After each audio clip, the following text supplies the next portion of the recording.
¿Qué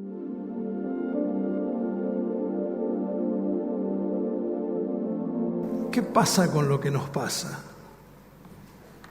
O si lo queremos hacer un poco más personal, ¿qué pasa con lo que me pasa? Esta pregunta pretende leer más allá de lo que se puede leer superficialmente en una circunstancia. Y para responder esta pregunta quiero que vayamos a Filipenses en el capítulo 1 y vamos a estar mirando particularmente los versículos 12 al 21. Vamos a comenzar desde el versículo 12, dice así la palabra de Dios. Hermanos, quiero que sepan que las cosas que me han pasado en realidad han contribuido al avance del Evangelio. Es más, se ha hecho evidente a toda la guardia pretoriana y a todos los demás que estoy encadenado por causa de Cristo. Gracias a mis cadenas, la mayoría de los hermanos animados en el Señor ahora se atreven a anunciar sin temor la palabra de Dios. Es cierto que algunos predican a Cristo por envidia y rivalidad, pero otros lo hacen con buenas intenciones. Unos lo hacen por amor, pues saben que he sido puesto para la defensa del Evangelio, pero otros predican a Cristo por ambición personal y no por motivos puros, pensando añadir más angustias a las que ya sufro en mi prisión. ¿Qué importa? Al fin y al cabo, y de todos modos, con falsos motivos o con sinceridad, Cristo es predicado y en esto me gozo y me seguiré gozando, porque sé que gracias a las oraciones de ustedes y a la ayuda que me da el Espíritu de Jesucristo, todo esto resultará en mi liberación. Mi ardiente anhelo y esperanza es que en nada seré defraudado, sino que con toda libertad, ya sea que viva o que muera, ahora como siempre, Cristo será engrandecido en mi cuerpo. Porque para mí el vivir es Cristo y el morir es ganancia. Es palabra del Señor. En ese momento el apóstol Pablo está preso en Roma. Es una prisión domiciliaria. Como él tiene pasaporte del imperio, es ciudadano del imperio, tiene derecho a apelar a la Corte Suprema, es decir, apelar directamente a que el César mismo en persona lo atienda. Y es llevado a Roma y está siendo custodiado. Él ya lleva varios años preso, pero ahora va a estar 2 años en una casa allí, en una prisión domiciliaria, bajo custodia de la guardia pretoriana. Y mientras él está allí, los hermanos de Filipo le envían una ofrenda a través de un hermano de la iglesia que tiene que viajar. No había forma de hacer transferencias en ese tiempo, y un hermano llamado Epafrodito viaja hasta Roma y visita al apóstol Pablo. Él podía recibir a los hermanos. El libro de Hechos termina justamente diciendo que los hermanos venían a esa casa alquilada en la que estaba Pablo y compartían enseñanzas de la palabra de Dios. Epafrodito está un tiempo con él, se enferma, por lo cual se tiene que quedar más tiempo del pensado en Roma, pero después vuelve. Y durante ese tiempo Pablo ha escrito una carta para la iglesia en Filipos. Entonces, cuando Epafrodito llega de vuelta, todos están expectantes de cuáles son las novedades, cuáles son las noticias. Y entonces Epafrodito dice, miren, justamente Pablo manda una carta para toda la congregación y saca de sus cosas, y está toda la iglesia reunida, y él les lee esta carta, y entre esa carta lee este párrafo que nosotros acabamos de leer. Ahora, hay una frase en este párrafo, y Pablo dice, hermanos, quiero que sepan que las cosas que me han pasado, Ahora, te pasó seguramente que alguien viene y te dice, empieza una conversación así, no sabes lo que me pasó. Cuando alguien empieza una conversación con esa frase, vos te tenés que preparar para un rosario de lamentos que van a venir. Sin embargo, Pablo escribe una carta sobre el gozo. En 16 oportunidades menciona el gozo en esta carta. Y él va a hablar de las cosas, entre otras cosas, va a hacer mención a las cosas que le han pasado. A nosotros a veces no nos gusta hablar de las cosas que nos pasan. Y a veces pensamos que la iglesia es un lugar donde todos tenemos que estar bien, que no se ve muy bien que un cristiano no esté muy bien. Y como dice el dicho, está bien a veces no estar bien.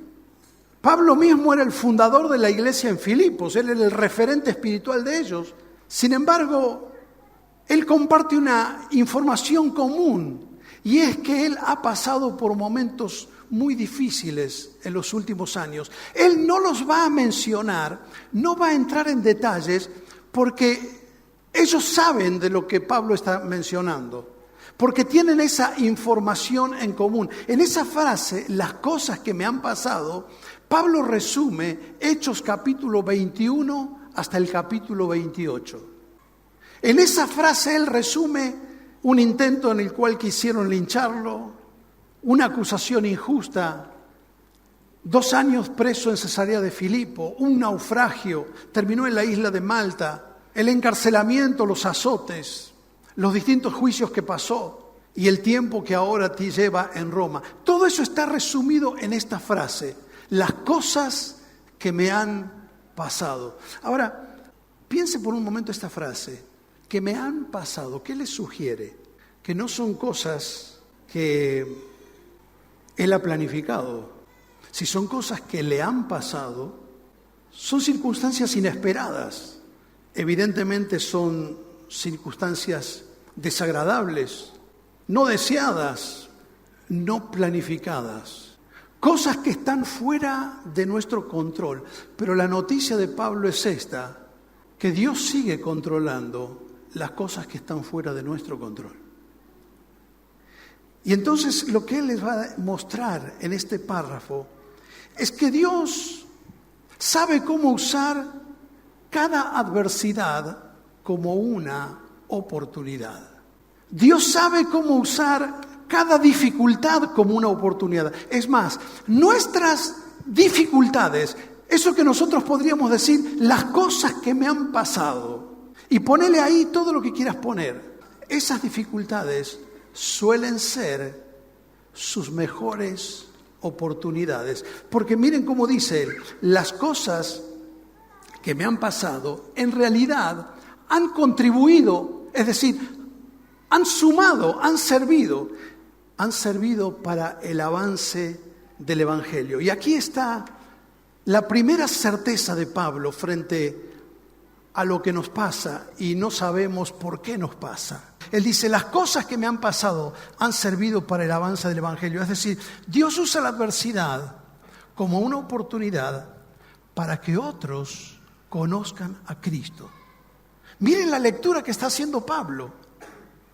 Es decir, cuando Roma le puso las cadenas a Pablo, en realidad no podía encadenar el Evangelio. Le pusieron las cadenas y en el momento que le pusieron las cadenas, ellos no sabían que le estaban poniendo alas al Evangelio. Cuando ellos cerraron la puerta de esa casa, ellos no sabían que en realidad estaban abriendo la puerta para el Evangelio.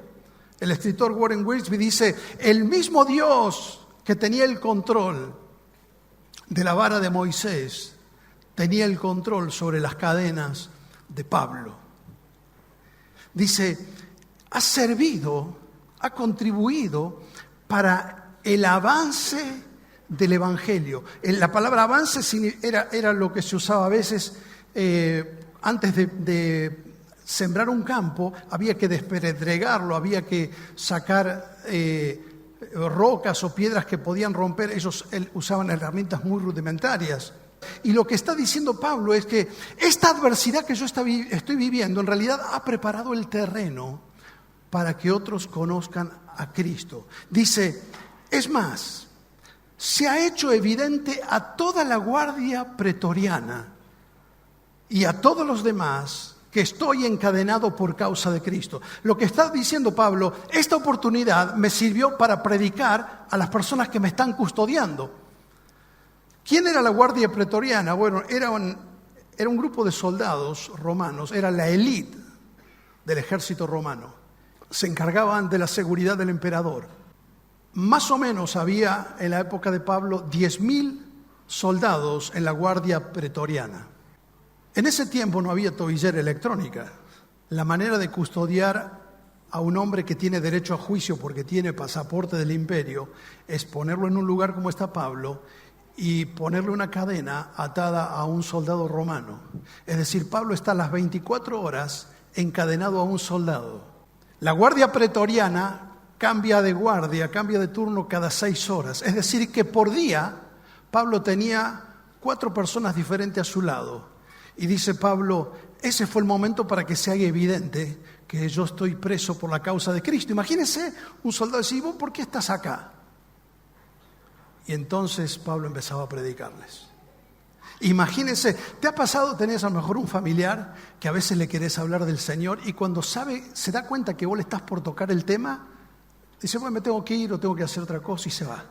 Pero los soldados no podían hacer eso. Cuando Pablo les sacaba el tema, el tipo no se podía ir porque estaban encadenados.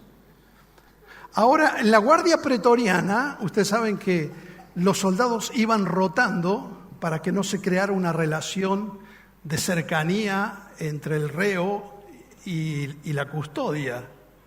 Entonces, si los soldados han ido rotando en 2 años, Pablo ha tenido a su lado más de 3.000 soldados a los que le pudo predicar. Y muchos de ellos se llegaron a convertir a Jesucristo. Y dice, no solamente los de la guardia, sino todos los demás. Porque los de la guardia eran solamente varones, pero había otra gente en la corte. Cuando esos soldados salían de ahí, iban y volvían a sus tareas normales, tenían otros círculos de convivencia que era toda parte de la seguridad del imperio en Roma. Y dice, y todos los demás llegaron a conocer el Evangelio. Pablo le dijo a Timoteo, yo sufro penalidades como si fuera un malhechor, pero la palabra de Dios no está presa. Él le dijo a los efesios, yo soy un embajador en cadenas. Mire cómo él se concebía. Es decir, él pensaba que él era un embajador del reino. Usted sabe lo que es un embajador, alguien que representa a un gobierno y es enviado como emisario a otro país. Y entonces él se consideraba a sí mismo como una persona que pertenecía al reino de Dios y había sido enviado como embajador a vivir en una prisión con el propósito de predicar el Evangelio. Y abrió una célula en el corazón del gobierno del mundo, en la misma casa del emperador. Al final de esta carta, ahí tiene usted la cita, cuando él se despide de los filipenses, él dice así en el capítulo 4, verso 21, los hermanos que están conmigo les mandan saludos, saludos de parte de todos los creyentes, especialmente de los de la casa de César. ¿Sabe qué significa? ¿Sabe quién es César? Es el emperador. Es decir, durante ese tiempo hay gente que se ha convertido y dice, bueno, todos los hermanos que están conmigo, especialmente los que trabajan en la casa de gobierno, los que están siendo parte de la seguridad del emperador y los que me están custodiando a mí, todos esos que ahora son sus hermanos en Cristo, les mandan saludo. Si usted conoce o puede leer algo de la historia de la iglesia, especialmente entre los lefebrianos hay alguna información sobre esto, pero ellos cuentan que la manera que el Evangelio llegó a Francia, a lo que hoy conocemos con Francia, fue a través de la guardia pretoriana, porque estos soldados después a veces eran comisionados a hacer labores de seguridad en diferentes lugares. Y entonces cuando ellos fueron mudados a Francia, por la gente que Pablo evangelizó cuando estaba preso, en la época más difícil y menos productiva de su vida, no solamente dejó una iglesia plantada ahí, sino que de ahí llegó el evangelio incluso a Francia. Imagínense Nosotros pensando que las adversidades pueden limitar a Dios. Y Pablo dice, todo ha servido para el avance del Evangelio. Dios usa la adversidad como una oportunidad para que otros conozcan a Cristo. Pero también usa la adversidad para que podamos ser de ánimo y de testimonio para otros. Miren ahora cómo les va a decir el apóstol Pablo. Gracias a mis cadenas, la mayoría de los hermanos animados en el Señor ahora se atreven a anunciar sin temor la palabra de Dios. Claro, había en Roma mucho temor a predicar abiertamente el Evangelio, porque Nerón era el emperador y los cristianos estaban siendo perseguidos. Y entonces Pablo dice, cuando ellos vieron que a pesar de que yo estaba en una dificultad, cuando ellos vieron la actitud que yo tuve a través de esta prueba, los hermanos se animaron y empezaron a compartir también el Evangelio. Entonces, mire otra vez el versículo 14, dice, gracias a mis cadenas, la mayoría de los hermanos. ¿Por qué no dice todos los hermanos? Porque no hay iglesia perfecta. Porque en toda iglesia usted nunca va a encontrar que todos tengan la misma actitud. Y esto que fue un ejemplo de ánimo para algunos, para otros fue motivo de miedo. Y no todos se animaban a predicar. Pero Pablo dice, mi ejemplo sirvió para la mayoría. Mi hermano, cuando estás pasando por una adversidad, yo no sé a qué estás encadenado. Aquí hay madres que están criando niños muy pequeñitos, algunos de días, de meses. ¿Es verdad que te sentís un poco esclava de ese trabajo? Tenés que estar 24 horas pendiente de una nueva vida.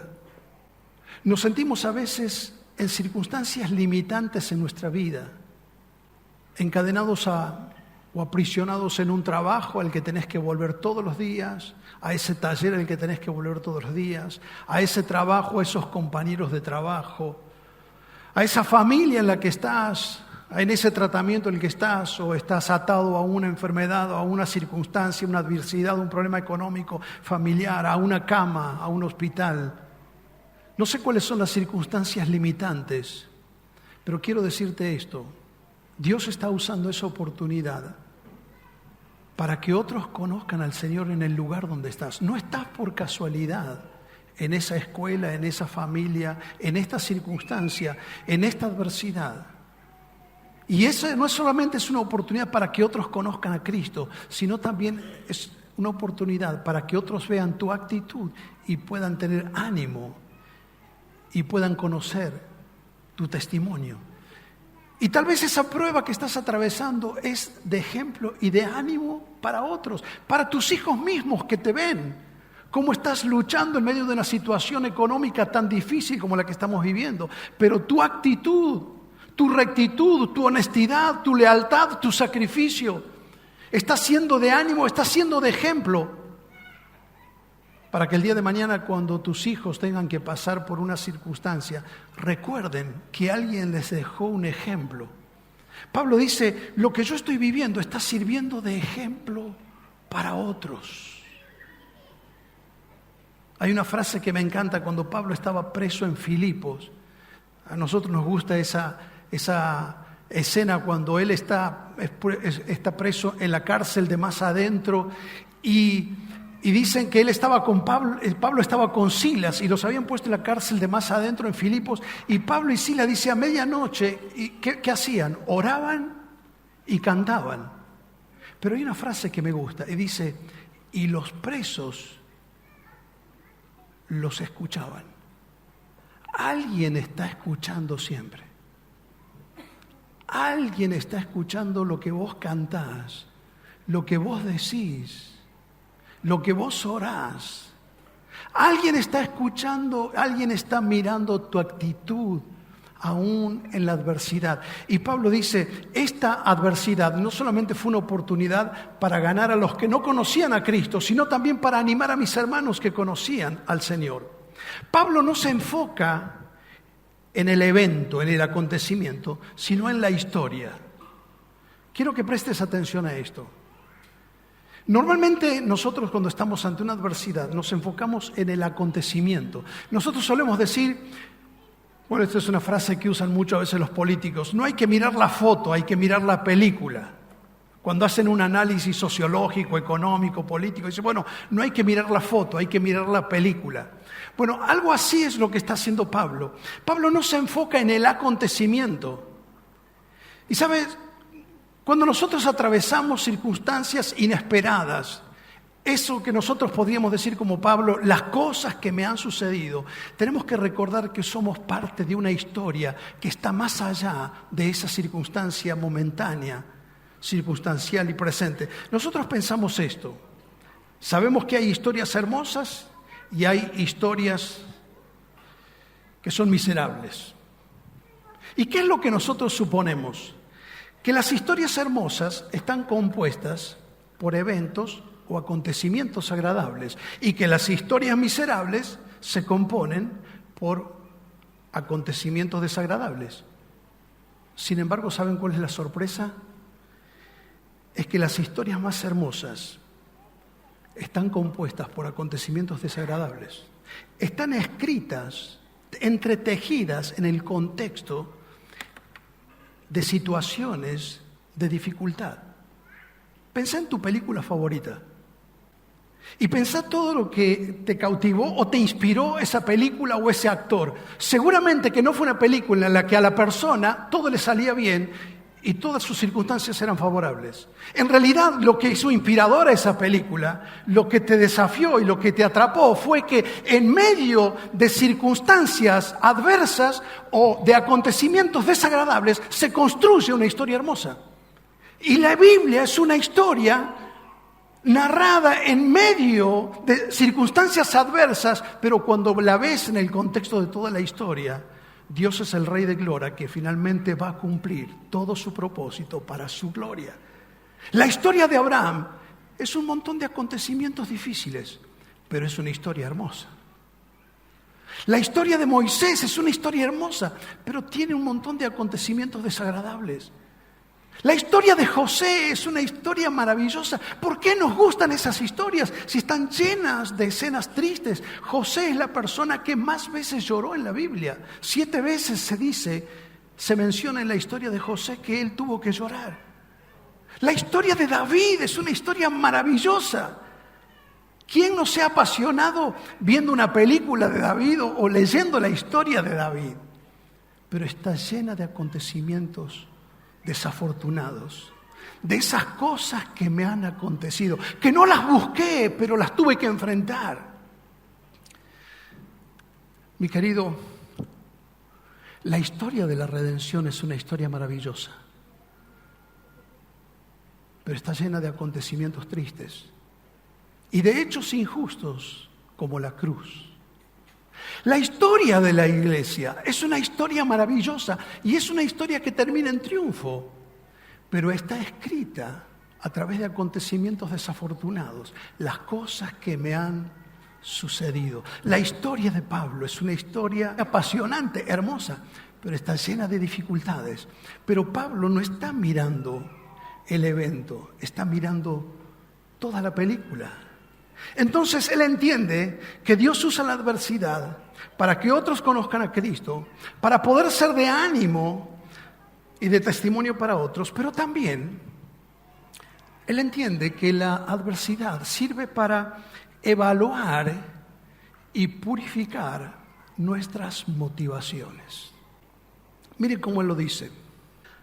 Sigue diciendo, algunos predican a Cristo por envidia y rivalidad, pero otros lo hacen con buenas intenciones. Unos lo hacen por amor, porque saben que estoy puesto para defender el Evangelio, pero otros lo hacen por ambición personal. Aparentemente, cuando Pablo llegó a Roma, empezó a despertar celos en los líderes de las comunidades y de las iglesias, porque Pablo era un referente. Era un gran siervo de Dios, era un gran predicador. Nunca había estado en Roma. Y entonces algunos empezaron a trabajar, pero su motivo era simplemente por ambición. Y muchos empezaron a decir que Pablo no era apóstol. Es más, Este es el primer encarcelamiento, Pablo tuvo otro después, pero él dice a Timoteo, cuando llegó el momento de mi defensa, nadie estuvo a mi lado. ¿Sabe qué significa? Él tenía derecho a defensa. Y en el momento de la defensa, él podía llamar testigos que puedan presentarse delante del César y decir y dar testimonio que Pablo no estaba predicando como sedicioso para hacer una revolución contra el Imperio Romano, sino que él predicaba a Jesucristo. Alguien podía venir y dar un testimonio a favor de Pablo. Nadie fue a dar la cara por Pablo. En los momentos difíciles sale a luz cuál es nuestra motivación. Y en el momento que Pablo estaba atravesando, sale a luz cuáles son las motivaciones. ¿Y qué es la motivación? Es por qué hago lo que hago. Jesús contó una parábola de un sembrador que salió a sembrar, y ustedes la recuerdan, que la semilla cayó en diferentes terrenos. Y él dice que parte de esa semilla cayó sobre la piedra y empezó a brotar, pero enseguida, después, se secó. Y él dice así, Lucas 8:13, los de sobre la piedra son los que, habiendo oído, reciben la palabra con gozo, pero no tienen raíces. Por tanto, creen por un tiempo, pero cuando llega el tiempo de la prueba, se apartan. Porque el tiempo de la prueba revela lo que hay en el corazón. Satanás cuestionó a Job y dijo, ¿acaso Job teme a Dios de balde? Es decir, ¿acaso Job, vos lo ves que va a la iglesia todos los domingos, que ofrenda, que sirve? ¿Pero por qué? Porque el Señor lo ha bendecido. Mirá, tiene una familia, le va bien, tiene salud. ¿Qué pasaría? Y ese es el cuestionamiento astuto de Satanás. ¿Qué pasaría si Job se enferma? ¿Seguiría siendo fiel? Si se le muere un hijo, si pierde su trabajo o sus bienes. Lo que Satanás está haciendo es rascar sobre la superficie y mirar lo que hay abajo. ¿Realmente él será fiel porque ama a Dios o porque le conviene? ¿Cuántos de nosotros seguiríamos aquí si nuestras circunstancias cambiarían? Y Pablo dice, bueno, este es un momento para evaluar también mi corazón. Y no estar pendiente aún de las personas que incluso piensan afligir más angustias. Mire el verso 17, dice, algunos predican por ambición personal, no tienen motivos puros, pensando añadir angustias. Literalmente lo que él está diciendo es como que le dan una vuelta de rosca a los grilletes que me aprietan las piernas y las manos. Hay gente que te quiere complicar más la vida. Las cosas que me han sucedido, dice Pablo. Pero mire lo que dice, ¿pero qué importa? Si yo tengo una buena motivación, lo único que me importa es que Cristo sea predicado. Y entonces dice, al fin y al cabo, de todos modos, Cristo es predicado, ya sea por motivos falsos o con sinceridad, pero Cristo es predicado y en esto me gozo y me gozaré aún. Hay algo más. Los tiempos y las cosas que me han sucedido no solamente sirve para que otros conozcan a Cristo, para que yo pueda ser de testimonio y de ánimo o de ejemplo para otros, para evaluar y purificar mis motivaciones. Los tiempos difíciles sirven para crear, para formar o para fortalecer relaciones sanas, buenas relaciones. En los tiempos de prueba es cuando usted va a saber con quién puede contar y con quién no puede contar. Mucha gente con la que Pablo pensó que podía contar, cuando llegó el tiempo de la prueba, no estuvieron. ¿Es así? Es en el tiempo de la prueba donde entonces él forja una relación con personas muy íntimas, como Onesíforo, le mencioné, como Lucas, como Timoteo, aún con los de Filipos, que aunque estaban a cientos de kilómetros, y aunque no tenían videollamada y no tenían WhatsApp, se las ingeniaba con lo dificultoso que era escribir una carta y enviarla, pero quería estar en contacto con gente que le anime y a quien pueda animar. Y eso es lo que hace Pablo, no esperando a ver qué los demás van a hacer. Voy a construir esta relación. Y él se sostuvo de esa manera en el momento más difícil. Mi querido, los momentos difíciles te van a servir para saber que hay relaciones que no son sanas en nuestra vida. Y que no todos los que empezaron la carrera con vos la van a terminar. Que así como nosotros fallamos a otros, tal vez otros nos van a fallar. Y en el tiempo de la prueba es cuando se sabe con quién podés contar y con quién no podés contar. Y entonces Pablo dice, yo puedo contar con ustedes, verso 19, gracias a las oraciones de ustedes y a la ayuda que me da el Espíritu. Es decir, yo tengo la ayuda del Señor, pero necesito la ayuda de los hermanos. Él les va a decir más adelante, todo lo puedo en Cristo que me fortalece. Pero sin embargo ustedes hicieron bien en acompañarme en este momento. Así que cuento con las oraciones de ustedes. Y yo sé que con las oraciones de ustedes y con la ayuda del Espíritu de Dios, esto va a resultar en mi liberación. Y Cristo será engrandecido en mi cuerpo. Es decir, a través de esta relación y de lo que Dios está haciendo, aún en medio de dificultad, Cristo va a ser engrandecido. Pero finalmente Pablo termina con un grito de guerra. Y él termina en el verso 21 diciendo, porque para mí el vivir es Cristo y el morir es ganancia. Así que las cosas que me han sucedido no solamente sirvieron para que otros conozcan a Cristo, sirven para dar ánimo y testimonio a otros, para ser ejemplo para otros, sirven para evaluar y purificar mis motivaciones, sirven para crear o fortalecer las relaciones sanas, pero también sirve para recordar el propósito de la vida. Saben, es muy fácil marearse y perder el objetivo. ¿Para qué vivimos? Pero cuando estamos en la prueba en realidad lo que pone en tela de juicios nos ayuda a recobrar la perspectiva de la vida. Y Pablo levanta este grito de guerra que es uno de los textos más famosos de la Biblia, posiblemente uno de los más conocidos de Pablo, podría haber sido el epitafio de Pablo. Muchos en la historia de la iglesia, especialmente los mártires antes de morir, murieron con estas palabras en los labios. Para mí el vivir es Cristo y el morir es ganancia.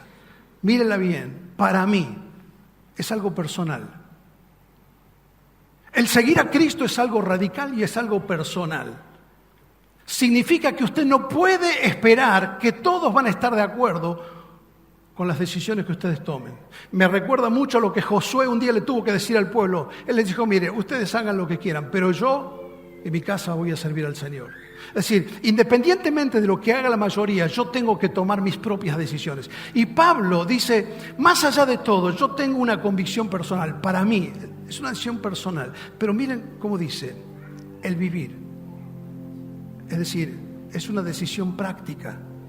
Note que él no usa un sustantivo abstracto. Él no dice, la vida es Cristo. Él dice, el vivir. ¿Y cuál es la diferencia? Si él dijera la vida es Cristo, es muy difícil de justipreciarlo, es muy abstracto. Él dice el vivir, es decir, el acto de vivir. ¿Qué es vivir? Bueno, te levantas todas las mañanas, vas al trabajo o vas a la escuela, compartís con alguien, haces deporte, entrás, vas, venís, negociás, conversás, tenés amigos, volvés. Tenés familia, hablás, escuchás, te reís. Pablo dice, bueno, cada una de esas cosas yo tengo a Cristo presente. En mi trabajo, cuando entro, cuando voy, cuando vengo. El acto de vivir es Cristo. Es Cristo. Si es algo personal, es algo práctico, pero es algo permanente. Esa expresión es Cristo. Significa que Pablo no está diciendo, bueno, a partir de este año le voy a dar un lugar importante a Cristo en mi vida. A partir de este año voy a tener una prioridad espiritual. A partir de este año Cristo va a ser el motivo de mi vida.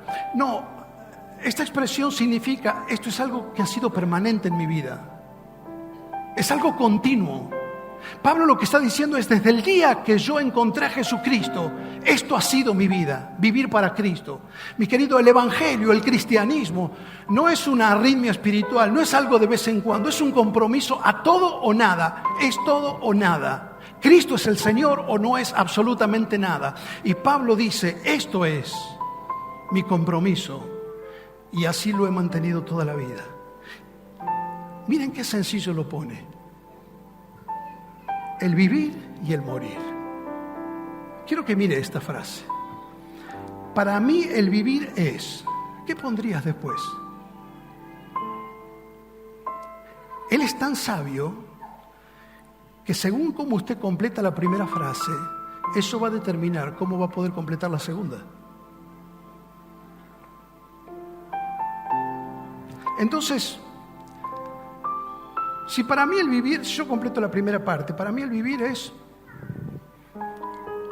hacer un capital, es mi trabajo, es mis riquezas. Está bien. Pero la consecuencia es que todo lo que logres no sobrevivirá a un minuto después que mueras, porque la muerte esencialmente es pérdida. La muerte esencialmente nos despoja de todo. La muerte hace que todo pierda en un segundo su vigencia, que un minuto después todo lo que una persona haya logrado no sirva para nada. No lo pueda tener, no se lo pueda llevar. Entonces podríamos poner otra cosa. Tal vez para mí el vivir, el motivo de mi vida sería mi reputación, mi prestigio. Algunos viven por la fama, pero ¿sabes? Un minuto después de morir no lo tendrás más. Entonces el morir es pérdida. En el morir se pierde. Porque aunque otros te quieran dar cariño o te den honor o sigan hablando de tu fama, no estás más entre ellos y no puedes recibir más nada de eso. Entonces tal vez alguien puede decir, no, para mí el vivir es ser responsable, es mi carrera, es mi profesión, es mi trabajo. Pero todo eso no te sobreviviría al primer minuto después de muerto. Se perderá con la muerte. Entonces sigue siendo pérdida. Tal vez mi familia. Son todas cosas buenas. Y tal vez, si para mí el vivir son mis amigos, mis relaciones, todo eso terminará. Entonces, cualquier cosa que usted ponga, y pongo mi cuerpo, ¿sabes?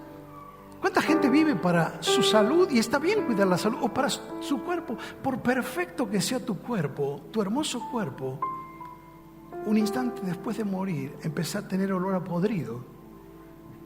Y por más que lo hayas cuidado toda la vida, y está bien que lo cuides, en pocas horas se habrá deteriorado para siempre. Entonces Pablo dice, no importa lo que pongas arriba, porque lo único que convierte la muerte en ganancia es si Cristo es el motivo por el que vamos a vivir. Si Cristo es el motivo de mi vida, es la única manera de que la desgracia mayor de la humanidad se convierta en una ganancia. Mi viejo, ¿para qué estamos viviendo? ¿Cuál es nuestro sueño este año? ¿Cuáles son nuestras ambiciones? ¿Cuál es nuestro anhelo? Este es lo que se llama el sumum bonum de Pablo, es decir, el bien supremo para él es vivir para Cristo. Por eso no me quedo mirando las cosas que me han pasado. Las cosas que me han pasado han servido para que yo hable de Cristo. Han servido para que yo pueda dar un ejemplo a otros, un testimonio a otros. Han servido para que yo pueda evaluar cuáles son las motivaciones de mi corazón. Han servido para fortalecer las relaciones y saber con quiénes puedo contar. Que hay personas con quienes puedo contar, que no estoy solo, pero han servido para recordar cuál es la razón por la que estoy acá en la tierra. Y es vivir para Cristo. Este mapa recuerda un momento muy especial de la historia, y es cuando Europa pudo empezar a comerciar con la India.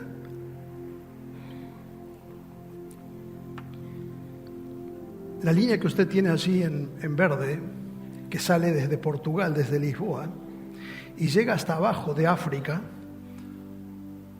llega hasta ahí, la parte sur de África, es la ruta que hizo Bartolomé Díaz en el año 1487. Y cuando llegó ahí, que es justamente el paso entre el océano Atlántico y el océano Índico. Es un lugar de muchas tormentas y muchos vientos, mete mucho miedo. Y le llamó a ese lugar el Cabo de las Tormentas y se pegó la vuelta. Y llegó al rey de Portugal, Juan II, y le dijo: he descubierto un lugar que es el paso hacia un nuevo mar. Es el lugar de las tormentas. Y lo llamó el Cabo de las Tormentas. Y el rey de Portugal se avivó y dijo: si es el paso a un nuevo mar, más allá de la tormenta, es una nueva oportunidad. Y entonces lo llamó a esto el Cabo de la Buena Esperanza. 10 años después, pensando en lo que el rey de Portugal había dicho, es que Vasco de Gama se animó a hacer el viaje que usted ve en rojo, y cuando llegó al Cabo de las Tormentas, se acordó que ya no era el Cabo de las Tormentas, que era el Cabo de la Buena Esperanza, y siguió, y él llegó a la India, y ahí nace el comercio entre Europa y la India. Ahora, el mismo lugar fue llamado de dos maneras diferentes. Ese lugar nunca más se llamó el Cabo de las Tormentas, se llama el Cabo de la Buena Esperanza. El mismo lugar con dos lecturas diferentes. Un nombre mira la foto, el otro nombre mira la película. Un nombre mira el evento, el otro mira toda la historia. Un nombre mira lo que me pasa, el otro mira qué pasa con lo que me pasa. Un nombre, las tormentas, se enfoca en las dificultades del camino, pero el otro se enfoca en la esperanza del destino. Y mi querido, yo pensaba frente a este nuevo año, cuando usted ve el mundo, las guerras, lo que pasa, y usted ve la realidad de Argentina, y ya nos están anticipando, y aunque no nos anticipe, sabemos que estamos en el Cabo de las Tormentas. Y todos dicen: va a ser un año de muchas tormentas. En lo macro, en lo micro, en lo familiar, en lo personal.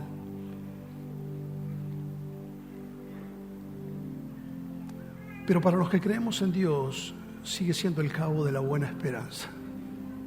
No porque, no me vayan mal a entender, no porque tenemos esperanza en un hombre, en un programa, en las personas, en los proyectos humanos. Es porque nosotros tenemos nuestra esperanza en Jesucristo.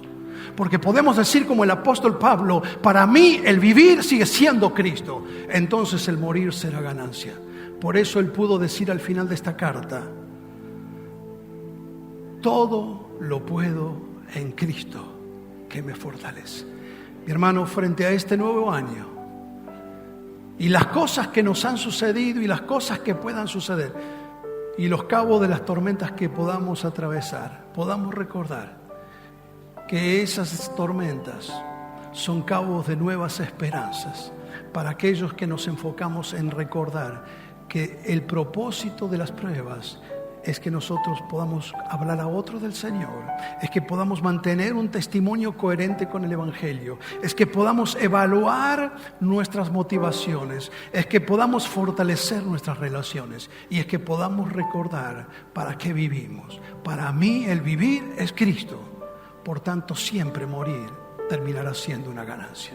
A Él sea la gloria. Vamos a ponernos de pie y vamos a celebrar a nuestro Señor, a nuestro Rey, a aquel que nos sostiene, a aquel que camina con nosotros en cada circunstancia. Señor, gloria te damos en Cristo Jesús. Descansamos en que estamos en tus manos. Y como hemos comenzado celebrando en esta noche, celebramos que tú nos rodeas, que tú eres nuestro escudo, que tú nos proteges, que tú nos sostienes.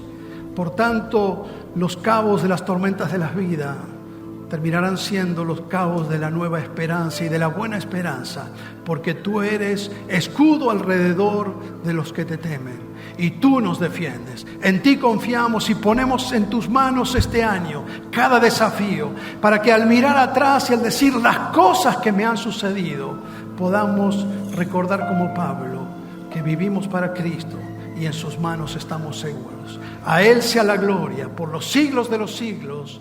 Amén.